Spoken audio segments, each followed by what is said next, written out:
तो आपने कई लोगों के साथ काम किया है over a period of time, Modi और राहुल गांधी, क्या फर्क है दोनों के काम करने के तरीके में? देखिए, आपने गुजरात में काम किया, चाय पर चर्चा, वहां से खाट पर चर्चा पर आए, खाट खटिया खड़ी हो गई। ये खाट पे चर्चा, चाय पे चर्चा, ये तो छोटे मोटे प्रोग्राम्स हैं जो चलता रहता है। आप जब किसी सिस्टम का हिस्सा हैं, कोई एक कैंपेन करते हैं। दोनों में बेसिकली क्या डिफरेंस है?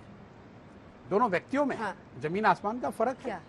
अब क्या फर्क है, ये तो इसको बैठ के एनालाइज करने की बात है। मोदी जी हैं, डिसीजन मेकिंग को लेकर आपको लगता है जब आप काम के लिए जाते थे कि ये करना है, डिसीजन मेकिंग को लेकर क्या डिफरेंस दिखता था मोदी और राहुल में?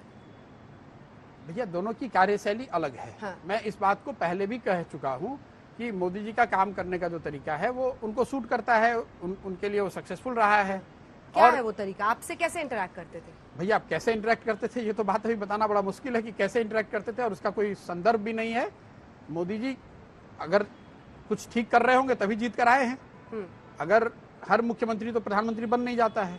जो प्रधानमंत्री है वो इतना सक्सेसफुल पॉलिटिकली इतने दिनों तक अगर 7 साल से बने हुए हैं तो कुछ तो ठीक कर रहे होंगे, इसमें कोई दो मत है। और राहुल गांधी को जब आप कंपेयर करते हैं, मैंने राहुल गांधी पहली बात तो ये है कि मैं यूपी में 7 पसंद है सर, आप ही कर रहे थे ना? बिल्कुल, एक बात सुनिए, अरे राहुल गांधी के साथ मैंने कोई इतने लंबे समय तक काम किया नहीं है, और राहुल गांधी पर मैं कुछ बोलूं, मुझे लगता है कि ये मेरे से बहुत बड़ी बात है। मैं कौन होता हूँ राहुल गांधी पर बोलने वाला? राहुल गांधी सक्षम है अपने विषय में बताने के लिए, या उनकी पार्टी इतनी बड़ी पार्टी है, कांग्रेस 100 साल पुरानी पार्टी है, इतने बड़े बड़े लीडर, इतने बड़े सबके साथ पर्सनली काम किया, इसीलिए बस पर्सनल अनुभव से एक स्ट्रैटेजिस्ट के तौर पर मैं प्रोफेशनली बात कर रही हूँ। मैं ये नहीं कह रही हूँ कि आपको कौन चाय और कॉफी के लिए पूछता था और रसगुल्ला के लिए। मैं आपसे ये पूछ रही हूँ कि काम करने के तरीके में, सब आपको चाय रसगुल्ला लोकतंत्र में विनिंग स्ट्रैटेजी का हिस्सा क्या आपको ऐसा दिखता है कि मोदी का ये तरीका था डिसीजन मेकिंग का, या फिर राहुल में? मैंने ये पहले भी कहा, मोदी जी की जो ताकत है वो है कि he is a great listener.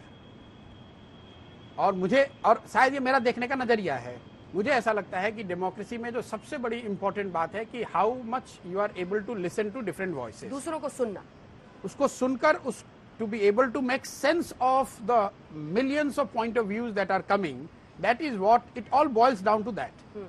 He is a great listener, और ये मैं कोई आपको पहली बार नहीं बता रहा हूँ, मैं सारे इंटरव्यू में लोगों ने पूछा है, मैंने सबको बताया है, he is a great listener, that is his strength. और ममता दीदी के बारे में ऐसी प्रोफेशनली पूछ रही हूँ मैं, प्रोफेशनली क्या है उनकी वो चीज जो आपको लगता है उनको इस बार, जैसे उन्होंने खेला हॉबी किया, उनकी जो ताकत है, हाँ। वो ग्रासरूट की उनकी जो समझ है, जो उनकी एनर्जी है, जो लोगों से कनेक्ट करने की उनकी क्षमता है, वो अनमैच्ड है।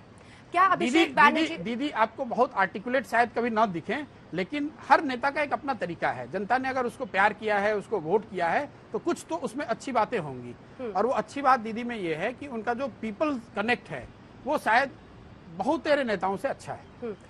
क्या अभिषेक बैनर्जी का एक बैगेज हो गया उनके लिए, क्योंकि भ्रष्टाचार के तमाम आरोपों में भतीजा बार बीजेपी के लिए, क्या वो अननेसेसरी बैगेज हो गया?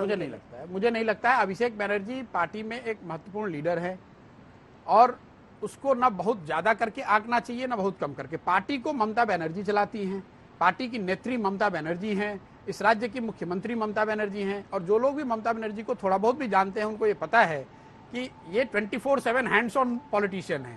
ऐसी नहीं है कि वो बैठी हुई है और कोई दूसरा आदमी चला रहा होता है। एक छोटी सी बात, छोटा सा डिसीजन भी जो पार्टी में होता है वो दीदी के इन्वॉल्वमेंट, उनके कॉन्करेंस, उनके सजेशन के बगैर नहीं हो सकता है।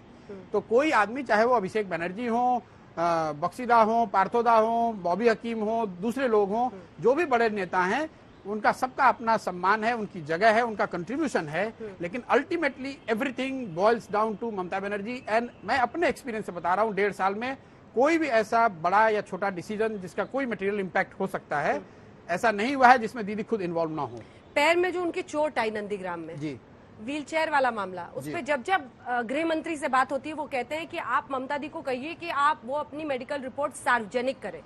अब देखिए, क्या ये इमोशनल सेंटिमेंटल वोट लेने का की स्ट्रैटेजी है जो बीजेपी कह रही है? देखिए, अब गृह मंत्री क्या कह रहे हैं मैं उसका जवाब तो नहीं दे सकता हूं, लेकिन जो सच्चाई है, लेट्स पुट द फैक्ट, दीदी वहां प्रचार कर रही थी, उनको चोट लगी। कुछ लोगों का कहना है कि वो एक्सीडेंटल था, कि भाई प्रचार करने में चोट लग गया, पैर में हेयर क्रैक फ्रैक्चर है, क्या है मुझे एकदम एग्जैक्ट जानकारी नहीं, लेकिन फ्रैक्चर है, तभी वहां पे प्लास्टर लगा हुआ है, 3 दिन हॉस्पिटल में रही। इलेक्शन कमीशन जो कि अभी सरकार के लिए, सरकार को चलाने के लिए या लॉ एंड ऑर्डर को देखने के लिए रिस्पॉन्सिबल है, उसने प्रिलिमिनरी इन्वेस्टिगेशन के आधार पे वहां के एसपी को सस्पेंड किया, दीदी के सिक्योरिटी के इंचार्ज को चेंज किया, कई ऑफिसरों पे कार्रवाई की गई। उसके बाद एक मल्टी एजेंसी प्रो को ऑर्डर किया। ये तो आप मानते हैं कि उनको चोट लगी। अब उसके दो पहलू हैं, कोई कह रहा है कि चोट एक्सीडेंटल लग गई, कोई कह रहा है कि नहीं चोट इसलिए लगी क्योंकि भीड़ में कुछ लोग बदमाशी कर रहे थे। ये इन्वेस्टिगेशन का मामला है और तृणमूल का ऑफिशियल स्टांस यही रहा है कि इसको इन्वेस्टिगेट कीजिए और जो कुछ भी जिन किसी की भी गलती है उस पर अकाउंटेबिलिटी फिक्स होनी चाहिए।